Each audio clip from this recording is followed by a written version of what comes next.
இப்போ நீங்க பாத்துட்டு இருக்க வண்டி பாத்தீங்கன்னா 2018 18 மாடலு ராயல் என்ஃபீல்டு கிளாசிக் 350ல BS4 கார்பரேட்டர் வண்டி. வண்டியோட குவாலிட்டி பாத்தீங்கன்னா ஒரு 2020 21 மாதிரி அவ்வளவு தெளிவா இருக்கு.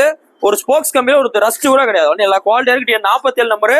இந்த வண்டிக்கு நான் மதுரை எஸ்கேஆர் பைக்ஸ்ல பெஸ்டா கோட் பண்ற விலை 1,56,000 ரூபா. 1,56 சொல்றோம், ஒர்த்து தான். நீங்க நேரில் வந்து வண்டியோட குவாலிட்டி மட்டும் செக் பண்ணுங்க. இதுல எக்ஸ்ட்ரா பிட்டிங் என்னென்ன போட்டிருக்கு பாத்தீங்கன்னா, உங்களுக்கு கேப் வச்ச கிரில் செட் போட்டிருக்கு, கேப் வச்ச கிரில் செட் போட்டிருக்கு, ரோப் அடிச்ச பம்பர் போட்டிருக்கு. அவ்வளவுதான் எக்ஸ்ட்ரா பிட்டிங். வண்டி நல்லா குவாலிட்டியா இருக்கு. சைலன்சரும் உங்களுக்கு ஒரிஜினாலிட்டி அப்படியே இருக்கு. இன்னைக்கு போஸ்ட் டேட் பாத்தீங்கன்னா ஜனவரி 17 2020 போற வண்டி பாத்தீங்கன்னா மதுரை எஸ்கேஆர் பைக்ஸ்ல புல்லட் வேல்ட் அப்படின்ற இடத்துல இருக்கு. புல்லட் வாங்கணும் விற்கணும் அப்படின்னா நம்ம ஷோரூம் விசிட் பண்ணுங்க. கார்பரேட் வண்டி நிறைய வந்திருக்கு. நிறையவே நம்ம என்கொயரி கேட்டிருந்த வண்டி பொங்கலுக்கு நிறைய பேர் கேட்டிருந்தீங்க. கார்பரேட்டர் வண்டி கிளாசிக் மட்டும் அவ்வளவு வண்டி இருக்கு. நேர்ல வாங்க. எல்லா ஒரு வண்டி இருக்கு. மதுரை வண்டி இருக்கு, ராம்நாட் வண்டி இருக்கு, சென்னை வண்டி இருக்கு, 63 நம்பர் இருக்கு, திருச்சி வண்டி இருக்கு, எல்லா மாவட்டங்கள் வண்டி இருக்கு. நேர்ல வாங்க, ரேட் பெஸ்டா பண்ணிக்கலாம். தேங்க்யூ.